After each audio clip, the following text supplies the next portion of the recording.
Welcome viewers. आज crop production and management का lecture second है।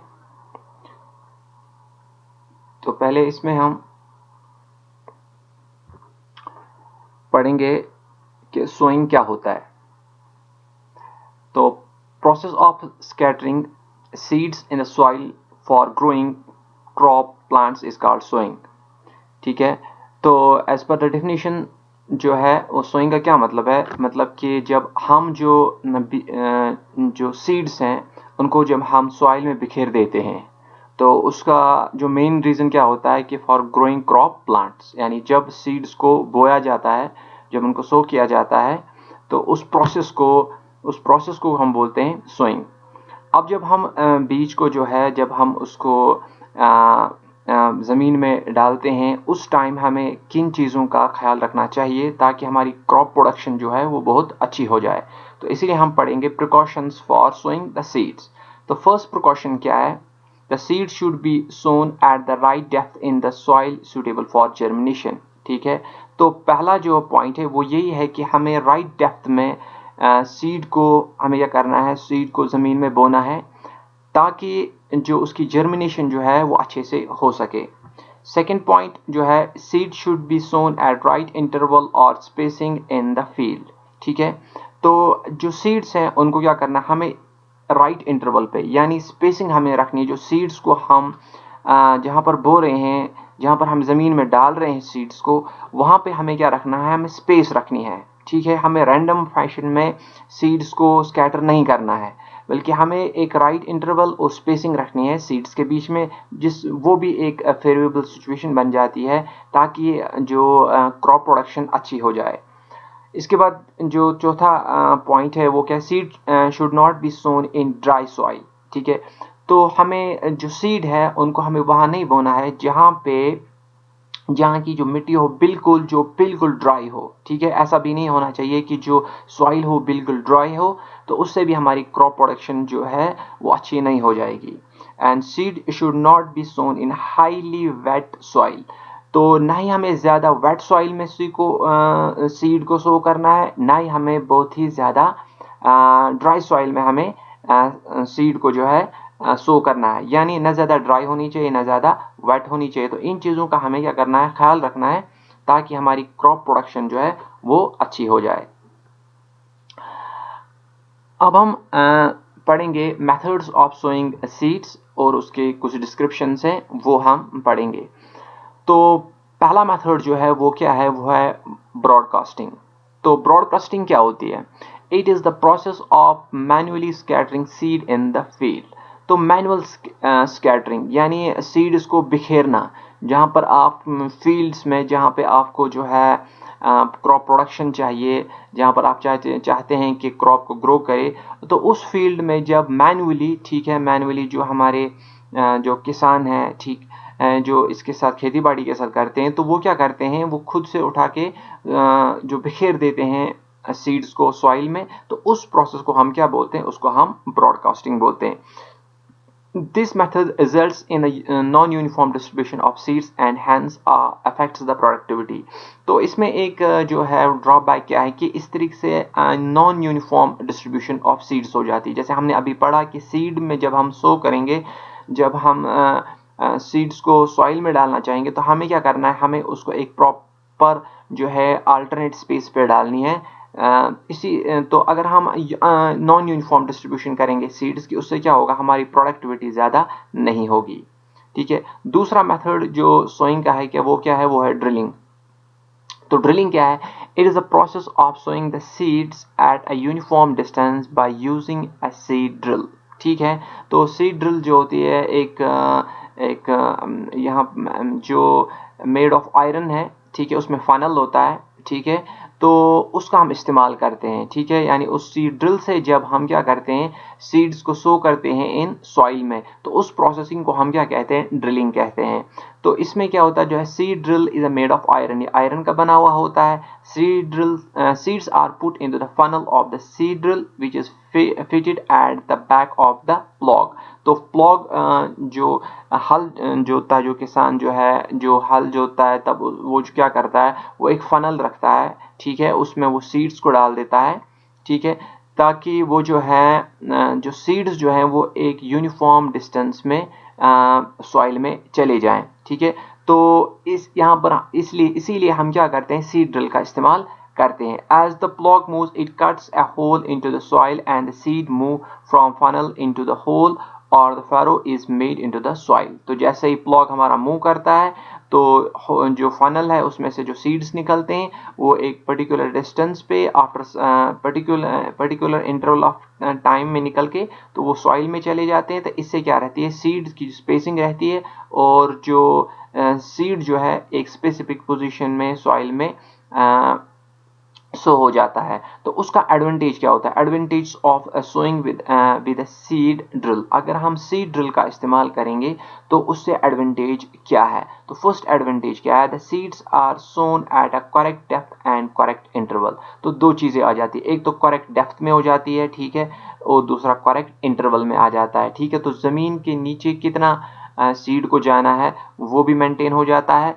और दूसरा कि करेक्ट इंटरवल में आफ्टर स्पेसिंग, ठीक है, दो एक जब आपने एक सीड बोया तो दूसरा सीड के बीच में स्पेसिंग रहनी चाहिए, तो वो इंटरवल जो है वो सीड ड्रिल के थ्रू एक्वायर हो जाता है।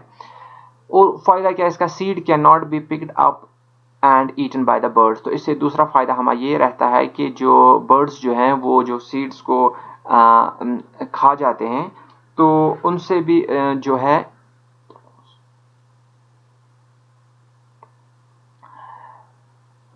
तो बर्ड से भी हम सीड्स को जो है बचा सकते हैं। और नेक्स्ट मेथड इज ट्रांसप्लांटेशन।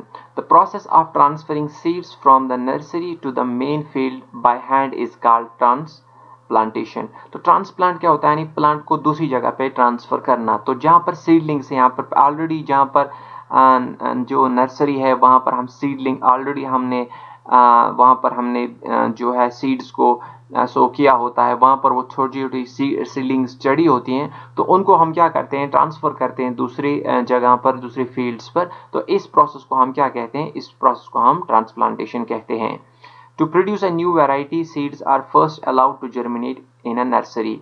तो ये जो न्यू न्यू वैरायटीज़ हैं सीड्स को पहले क्या अलाउ किया जाता है ताकि वो जर्मिनेट हो जाए एक पर्टिकुलर जगह पर, जिसको हम नर्सरी कहते हैं। तो वहाँ पर बहुत सारे जो ये सीडलिंग्स होती हैं वहाँ पर ये ग्रो हो गई होती हैं। तो क्यों हम चाहते हैं नई नई वैरायटीज़ को हम चाहते हैं ताकि ग्रो करें, तो हम इसको क्या करते हैं, एक नर्सरी में हमको ग्रो कराते हैं और फिर उनको ट्रांसफ़र करते हैं। When the young seedlings are developed they are planted in the fields. तो जब ये सीडलिंग्स जब हैं ये डेवलप हो जाती हैं थोड़ी बहुत, ठीक है, सीड जब ग्रो करता है, सीडलिंग जब बाहर आ जाती है ज़मीन के, तो उनको फिर वहाँ से उठा के उनको दूसरी जगह पर प्लांट किया जाता है, ठीक है। इस सारे प्रोसेस को हम क्या कहते हैं, ट्रांसप्लांटेशन कहते हैं। तो एडवांटेज ऑफ ट्रांसप्लांटेशन क्या है, helps farmers to select better and healthy seedling. तो इससे क्या हो जाता है, तो सीडलिंग्स जो फार्मर जो देखता है, जो वो देखता है किस कंडीशन में है, ये हेल्दी सीडलिंग है, तो वो उसमें से चूज करके दूसरी जगह पर प्लांट कर सकता है।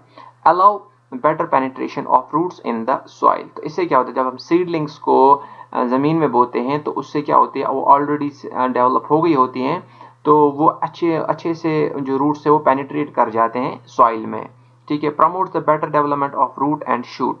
तो इससे क्या हो जाता है कि जो रूट्स है प्लांट के वो भी अच्छी तरीके से डेवलप हो जाते हैं, और जो अपर पार्ट है जो ज़मीन से बाहर होता है, जो शूट है प्लांट का, तो वो भी अच्छी तरीके से डेवलप हो जाता है। enables the farmer to plant seedling at a uniform distance। तो जब ये सीडलिंग्स वहाँ से लेके आ जाता है तो इससे क्या हो जाता है कि जो फार्मर है वो एक पर्टिकुलर डिस्टेंस पे जो सीडलिंग्स को प्लांट कर देता है, और उससे क्या हो जाता है, उससे सीडलिंग्स अच्छी तरीके से ग्रो करती है। तो प्लांटेशन जब अच्छी से होगी तो प्रोडक्शन भी बहुत अच्छी हो जाएगी। Now adding manure and fertilizers. ठीक है। तो ये हम पढ़ लेते हैं कि हम ऐड क्यों करते हैं फर्टिलाइजर्स को, ठीक है।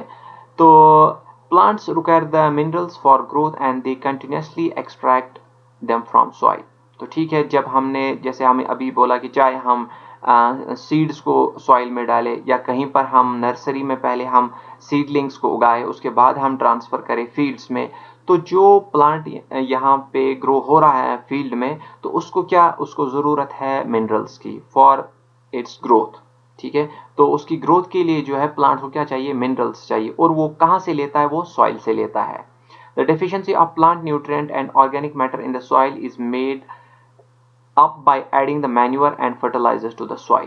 तो ये जो न्यूट्रिएंट्स हैं, अगर डेफिशिएंसी सॉइल में है प्लांट्स की एंड ऑर्गेनिक मैटर की, तो फिर क्या हो जाएगा, जो प्रोडक्शन है वो बिल्कुल कम हो जाएगी।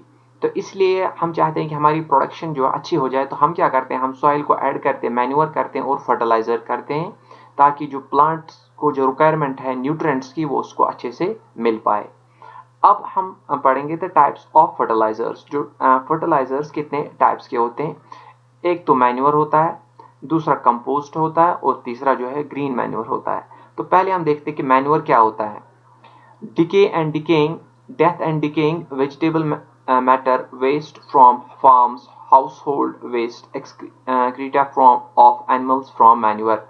तो ठीक है, जो भी dead and decaying vegetable matter है, ठीक है, जो वेस्ट हो गया है या फॉर्म से जो वेस्ट निकलते हैं, या जो हम अपने हाउस होल्ड वेस्ट जो होते हैं, जैसे सब्जियां हम साफ करते हैं तो उसमें से जो वेस्टेज है, ठीक है, या इसी तरीके से जो एक्सक्रीटा ऑफ एनिमल्स हैं, ठीक है, तो वो हम इस्तेमाल कर सकते हैं किसके लिए, एज अ मैन्योर हम इस्तेमाल कर सकते हैं to increase the fertility of soil.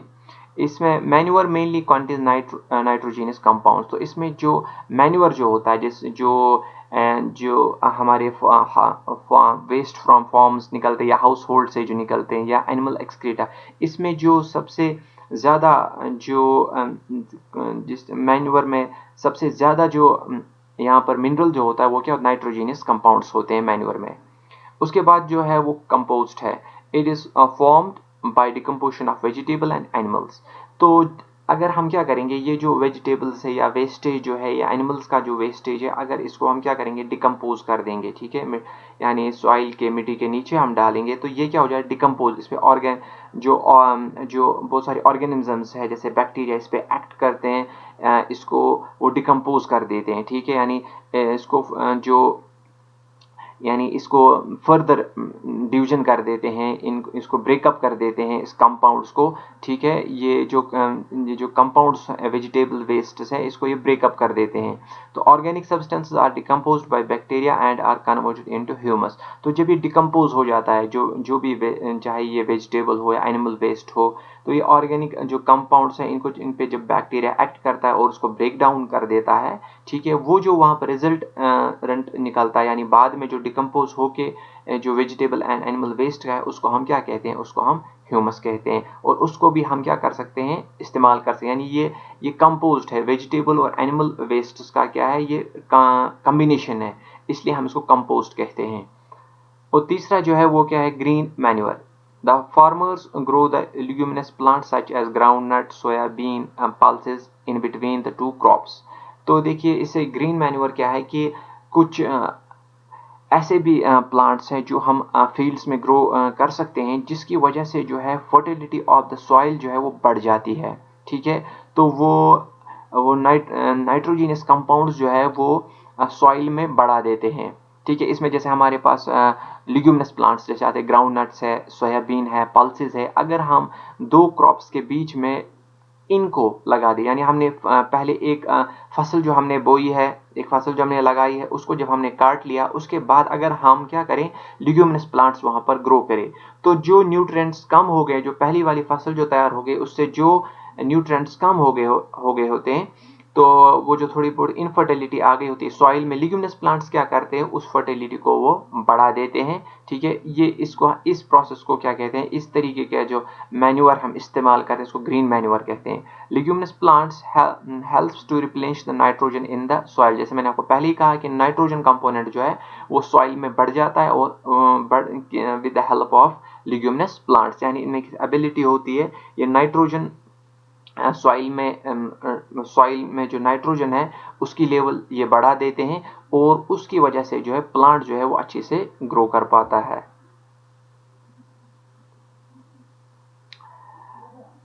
अब हम पढ़ेंगे एडवांटेज ऑफ नेचुरल फर्टिलाइजर्स, इसके डिसएडवांटेज और advantages of artificial fertilizers and disadvantage. ठीक है, तो पहले आते हैं हम नेचुरल फर्टिलाइजर्स पर। तो इसके एडवांटेजेस क्या है? तो फर्स्ट एडवांटेज क्या है? Increase the water holding capacity of soil. तो जो भी नेचुरल फर्टिलाइजर्स है, ठीक है, जैसे अभी आपने पढ़ा, जैसे काउ डंग हो सकता है, एनिमल एक्सक्रीटा है, एनिमल फार्म हाउस होल्ड्स जो है, वो इसी तरीके से जो वेजिटेबल वेस्ट्स हैं हमारे हाउस होल्ड से जो निकलता है, तो ये जो है ये नेचुरल फर्टिलाइजर्स है। तो ये क्या करते हैं, ये क्या करते हैं, water holding capacity of soil बढ़ा देते हैं, यानी सॉइल में से कैपेसिटी आती है कि वो अपने अंदर पानी को जज़ब कर सकता है और अपने अंदर पानी को रख सकता है। दूसरा एडवांटेज क्या है? Make the soil porous. ठीक है, तो जो हमारी जो सॉइल है वो पोरस हो जाती है, यानी उसमें जो हर एक सॉइल जो कंपोनेंट है उसमें जो है उसमें गैप्स पैदा हो जाती हैं, उसकी वजह से जो है वाटर भी अच्छी तरीके से आ जाता है उस सॉइल में। ठीक है, और मेक द सॉइल पोरस। ठीक है, तो इसमें सॉइल जो है, सॉइल जो कंपोनेंट्स हैं सॉइल्स में, सॉइल जो है उसमें जो यानी क्या, यानी स्पेसेस बढ़ जाती हैं सॉइल में। ठीक है, पोर सॉइल, ताकि स्वीप कर जाए, अगर इसमें वाटर हम डालें तो वो स्वीप एकदम से नीचे की तरफ कर जाए, वरना अगर हमारी जो सॉइल है वो ड्राई होगी, हार्ड होगी, तो उसमें जो कुछ भी हम ऊपर हम डालेंगे तो वो नीचे नहीं चला जाएगा। ठीक है, तो इसीलिए ये जो नेचुरल फर्टिलाइजर्स है ये क्या बनाते हैं, ये मेक द सॉइल पोरस। इसी तरह इम्प्रूव द सॉइल टेक्सचर। तो सॉइल टेक्सचर भी क्या हो जाता है, इम्प्रूव हो जाता है। ठीक है, उसका जो टेक्सचर है सॉइल का, ठीक है, उसका जो सॉइल का जो टेक्सचर है वो इम्प्रूव हो जाता है। Increase the number of useful microbes in the soil. तो जब हम ऑर्गेनिक मैटर का इस्तेमाल करते हैं तो उससे क्या हो जाता है, उस पर तो माइक्रोब्स एक्ट करते हैं, उनको डिकम्पोज करते हैं, तो कुछ ऐसे यूजफुल माइक्रोब्स होते हैं जो हेल्पफुल होते हैं। ठीक है, जो हेल्पफुल होते हैं for the production of crops, तो वो इंक्रीज हो जाते हैं उसमें। अब इसमें डिसएडवांटेज क्या है नेचुरल फर्टिलाइजर्स का? Inconvenient to store and transport. तो ये बहुत ही मुश्किल हो जाता है इनको स्टोर करना और इनको ट्रांसपोर्ट करना। नॉट न्यूट्रेंट स्पेसिफिक, यानी अगर आप पर्टिकुलर कोई न्यूट्रेंट चाहते हैं, ठीक है, अपने सॉइल में आप कोई पर्टिकुलर न्यूट्रेंट चाहते हैं जिसकी ज़रूरत है, तो ऐसा नहीं होता। जो नेचुरल जो फर्टिलाइजर्स होते हैं ये न्यूट्रेंट स्पेसिफिक नहीं होते हैं। जैसे कि पहले हमने कहा, डिस्कस किया, इनमें जो हम इसमें से ऑर्गेनिक मैटर जो डालते हैं उसमें वो नाइट्रोजीनियस कंपाउंड्स उसमें ज़्यादा होते हैं। अगर हमें और किसी फॉस्फोरस की ज़रूरत पड़ रही है, दूसरे अमोनिया की ज़रूरत पड़ रही है, यूरिया की ज़रूरत पड़ रही है, पर्टिकुलर किसी चीज़ की पड़ते, ऐसा नेचुरल जो फर्टिलाइजर्स है इसमें नहीं होता है। अब हम पढ़ेंगे आर्टिफिशियल और chemical fertilizers. They are use to fertilize a large area at a time. तो लार्ज एरिया को एट अ टाइम में उसकी फर्टिलिटी इंक्रीज करने के लिए हम क्या करते हैं, आर्टिफिशियल फर्टिलाइजर्स का इस्तेमाल करते हैं। तो इसमें क्या आता है, they are made of ammonia, urea and phosphate. जो तो आर्टिफिशियल फर्टिलाइजर्स जो होते हैं वो बने होते हैं अमोनिया इसमें होता है, और यूरिया के बने होते हैं और फॉस्फेट्स के बने हुए होते हैं। तो इसमें एडवांटेज क्या है आर्टिफिशियल फर्टिलाइजर्स के? तो न्यूट्रेंट स्पेसिफिक है, यानी अगर आप यूरिया के कंटेंट आप बढ़ाना चाहते हैं तो आप वो इस्तेमाल कर सकते हैं। इसी तरह अमोनिया से नाइट्रोजन बढ़ जाएगा, फॉस्फेट से फॉस्फोरस बढ़ जाएगा।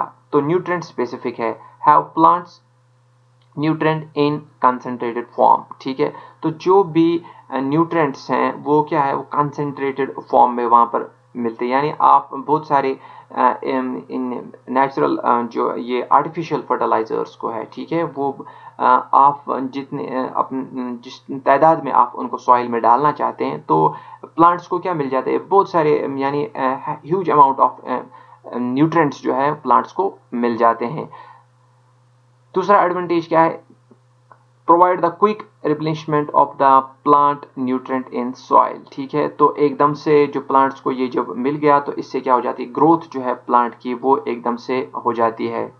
हाई सॉल्युबल इन वाटर, तो ये हाईली सॉल्युबल जो है इन वाटर है, एकदम से ये जो है मिक्सअप हो जाते हैं वाटर के हर ये इस एब्जॉर्ब हो जाते हैं वाटर में, और वाटर के थ्रू जो है रूट्स के थ्रू ये न्यूट्रिएंट्स प्लांट में पहुंच जाते हैं, इजीली एब्जॉर्ब बाय प्लांट्स, तो इजीली एब्जॉर्ब भी हो जाते हैं फिर प्लांट्स में, easy to store, transport and handle, तो इनको हम इजीली स्टोर भी कर सकते हैं, इजीली हैंडल भी कर सकते हैं। इसके बाद जो है वो डिसएडवांटेज क्या है इसका, तो डिसएडवांटेज जो है अगर हम एक्सेसिव आर्टिफिशियल फर्टिलाइजर्स को इस्तेमाल करेंगे तो reduce the fertility of soil, तो इससे क्या हो जाता है जो सॉइल की अपनी जो कुव्वत है, जो उसको अपना एक पोटेंशियल है, ठीक है, जिस सॉइल का है, तो जब हम आर्टिफिशियल फर्टिलाइजर्स को यूज करते हैं तो उससे क्या हो जाता है सॉइल की जो फर्टिलिटी है वो कम हो जाती है। Change the chemical nature of soil, तो सॉइल का एक अपना नेचर है, उसमें एक अपने कंपाउंड्स है, एक केमिकल्स है, तो जब हम इन चीज़ों का ज़्यादा इस्तेमाल करते हैं तो उसका जो अपना केमिकल नेचर है, अपना केमिकल कंपोजिशन है, वो चेंज हो जाता है। May cause the water pollution through the run of, इससे क्या हो जाता है कि जब अगर आप आर्टिफिशियल फर्टिलाइजर्स का इस्तेमाल करते हैं तो जब बारिश होती है तो वो बारिश के साथ बह जाते हैं, ठीक है, पानी के साथ, तो इससे क्या हो जाता है वाटर पोल्यूशन क्रिएट हो जाता है। अब हम डिफरेंस पढ़ते हैं, difference between the manure and fertilizer, तो मैन्यूअर क्या होता है, फर्टिलाइजर क्या होता है, तो पहले हम मैन्यूअर देखते हैं, एक पॉइंट मैन्यूअर का देखेंगे। The natural substance obtain owing to the decomposition of plant and animal remains by bacteria, तो नेचुरल सब्सटेंस है जिसको क्या करे बैक्टीरिया उसको डिकम्पोज कर पाए, ठीक है, जैसे हमने अभी पढ़ा कि हाउस होल्ड में से जो वेस्ट निकलते हैं, वेजिटेबल वेस्ट जो है या फार्म से जो वेस्ट निकलते हैं, ठीक है, तो उसको जो बैक्टीरिया से डिकम्पोज करके ह्यूमस बनाते थे, तो जो भी नेचुरल सब्सटेंस हैं जो जिसको डिकम्पोजन हो जाएगी, ठीक है, तो वो मैन्योर कहलाता है। फर्टिलाइजर क्या है, इनऑर्गेनिक सब्सटेंस और कंपाउंड्स, तो ये जो फर्टिलाइजर्स होते हैं ये इनऑर्गेनिक होते हैं और जो मैन्योर होता है वो ऑर्गेनिक होते हैं, तो जो भी सब्सटेंस और कंपाउंड इनऑर्गेनिक है वो फर्टिलाइजर्स हैं। मैन्योर के बारे में पढ़ते हैं, less rich in plant nutrient, इसमें ज़्यादा न्यूट्रिएंट्स जो है जो हम नेचुरल जो है फर्टिलाइजर है उसमें ज़्यादा न्यूट्रिएंट्स नहीं होते हैं, और जो फर्टिलाइजर्स होते हैं rich in plant nutrients such as nitrogen, phosphorus and potassium, तो नाइट्रोजन, फास्फोरस एंड पोटेशियम ज़्यादा से ज़्यादा प्लांट्स को मिल जाता है। Manure can be prepared in fields, तो मैन्योर जो है वो हम प्रिपेयर कर सकते हैं फील्ड्स में, ठीक है, जैसे कि अभी हमने पढ़ा जो बहुत सारे वेजिटेबल वेस्ट हैं उनको हम ज़मीन में रख सकते हैं, वो डिकम्पोज हो जाएंगे और फिर हम उनको यूज़ कर सकते हैं। तो फर्टिलाइजर जो है मैन्युफैक्चर्ड इन फैक्ट्रीज, फर्टिलाइजर जो है उनको फील्ड्स में नहीं बना सकते, उनको हम फैक्ट्रीज में मैन्युफैक्चर करते हैं। मैन्यूअर के बारे में, inconvenient to store and transport, तो इसमें जो है जो मैन्यूअर होता है वो इनकन्वीनियंट, उसमें थोड़ी दिक्कत आ जाती है उसको स्टोर करने में और उसको फिर ट्रांसपोर्ट करने में, और जो फर्टिलाइजर्स होते हैं easy to store and transport, हम इजीली उनको स्टोर भी कर सकते हैं और उनको ट्रांसपोर्ट भी इजीली हम कर सकते हैं। अब हम पढ़ते हैं क्रॉप रोटेशन के बारे में, क्रॉप रोटेशन क्या होता है।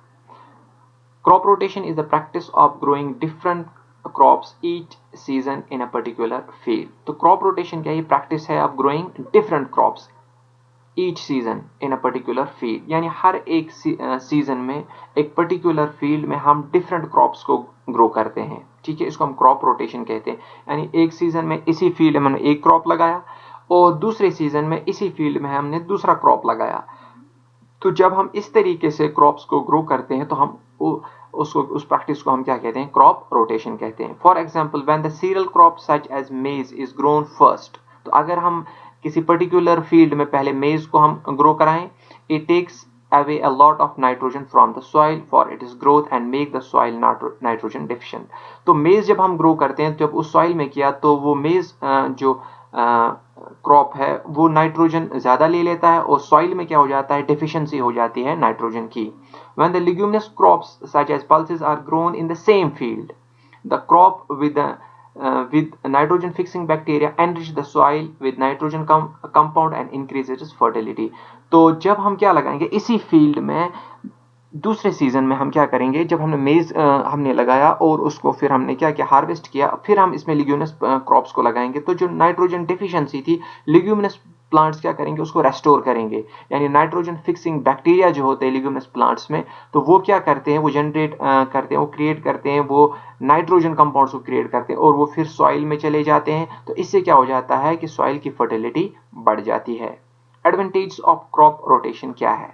फर्स्ट एडवांटेज क्या है, allow soil to recover it is loss nutrients. तो पहले क्या हो जाता है कि जो लॉस न्यूट्रिएंट्स हैं वो रिकवर हो जाते हैं, वो वापस आ जाते हैं। Help to control the pest, weed and diseases. तो इससे क्या होता है, जब हम क्रॉप रोटेशन करते हैं तो हम कंट्रोल जो पेस्ट्स पे कर सकते हैं, वीड्स पे कर सकते हैं, डिजीजेस जो प्लांट्स को हो जाती हैं वो उन पे हम कंट्रोल कर सकते हैं। Help to reduce the use of chemical fertilizers. तो इससे क्या हो जाता है कि जो सॉइल की जो फर्टिलिटी लेवल जो है, ठीक है, जो कम हो जाती है बाय यूजिंग आर्टिफिशियल फर्टिलाइजर्स, तो हम क्या कर सकते हैं, हम वो रिड्यूस कर सकते हैं। तो इससे क्या होता है, कम से कम केमिकल फर्टिलाइजर्स जो यूज हो जाते हैं, तो वो जब रिड्यूस हो जाए तो सॉइल की फर्टिलिटी बढ़ जाती है। Improve the fertility of soil. जैसे मैंने पहले कहा कि इससे क्या हो जाता है, सॉइल की जो फर्टिलिटी जो है वो इंक्रीज हो जाती है और इम्प्रूव होती है। Now coming to organic farming. Organic farming क्या होती है?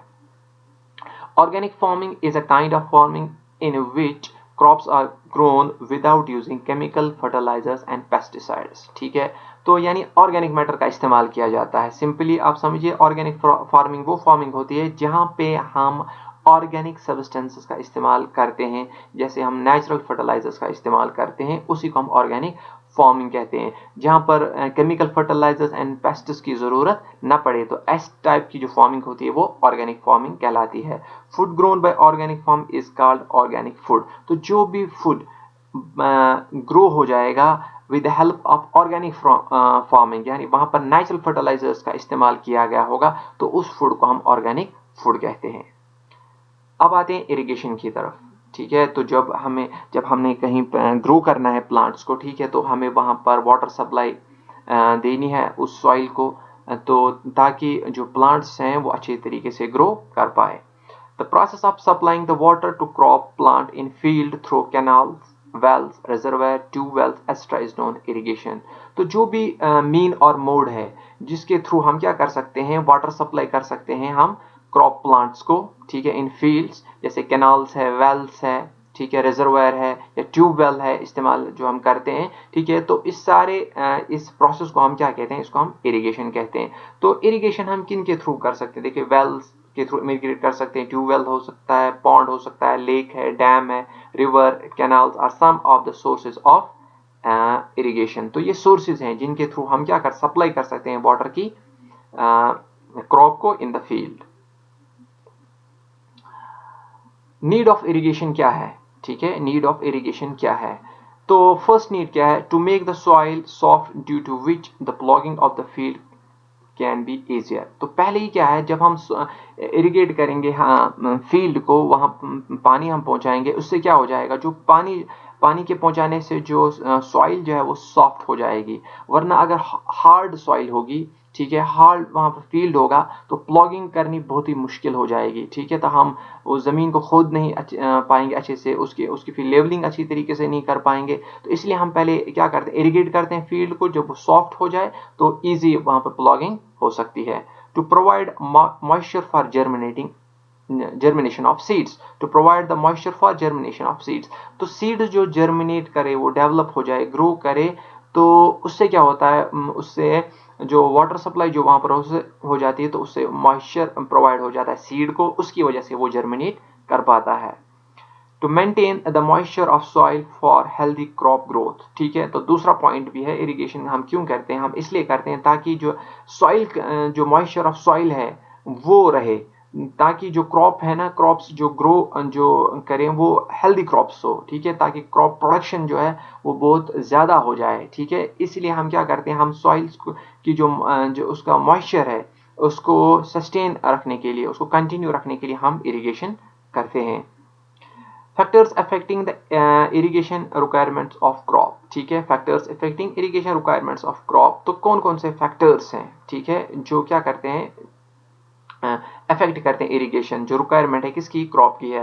फैक्टर्स अफेक्टिंग द इरिगेशन क्या क्या है? Nature of crop. ठीक है, तो यानी पहले हमें देखना है कि नेचर ऑफ क्रॉप क्या है, ठीक है, जो रिक्वायरमेंट है क्रॉप की, ठीक है, तो उसको हम जो इरिगेट करने जा रहे हैं तो हमें किन चीज़ों का ख्याल रखना है। तो पहला वाला फैक्टर जो है वो नेचर ऑफ क्रॉप हमें रखना है कि ये किस टाइप का क्रॉप है, ठीक है, इसको कितने पानी की ज़रूरत है, तो अकॉर्डिंगली उतना हम पानी देंगे। फिर नेचर ऑफ सॉइल, ठीक है, तो सॉइल का भी हमें ख्याल रखना है कि हम किस सॉइल में किस क्रॉप को प्लांट कर रहे हैं, किस क्रॉप की प्रोडक्शन हम चाहते हैं। तो जिस टाइप की वहाँ पर सॉइल होगी उस हिसाब से हमें उसको इरिगेट करना है। और सीजन, तो थर्ड फैक्टर क्या है इरिगेशन का, वो क्या है जो अफेक्ट करते इरिगेशन को, वो क्या है, सीजन, ठीक है। तो अगर कोई रेनी सीजन है तो हम उसमें उस वक्त इरिगेट नहीं करेंगे, बल्कि हम इरिगेशन उस टाइम करेंगे जब समर सीजन आ जाता है, क्योंकि उस वक्त पानी की ज़्यादा ज़रूरत है, तो सीजन चेंज हो गया, ठीक है। तो हमें क्या रखना है, इन चीज़ों का ख्याल रखना है कि जब हम while irrigating the fields for the production of crops, हमें इन चीज़ों का ख्याल रखना है। नेचर ऑफ क्रॉप, ठीक है, तो नेचर ऑफ क्रॉप इसका ख्याल रखना है हमें, नेचर ऑफ सॉइल का हमें ख्याल रखना है, और हमें सीजन का ख्याल रखना है कि किस सीजन में हमें कितना पानी देना चाहिए। तो ये सारी चीज़ें अफेक्ट करती हैं इरिगेशन को। अगर हम इन चीज़ों का ख्याल रखेंगे तो हमारी जो क्रॉप प्रोडक्शन होगी वो बहुत ही अच्छी होगी। तो ये सारा आज का टॉपिक में सारा हमने इंक्लूड किया। तो आज के लिए इतना ही, थैंक्स फॉर वॉचिंग। तो आपको पता ही है, तो आपके पास लेक्चर्स आ रहे हैं, तो आपसे गुजारिश है कि आप इसको लाइक, शेयर एंड सब्सक्राइब करें।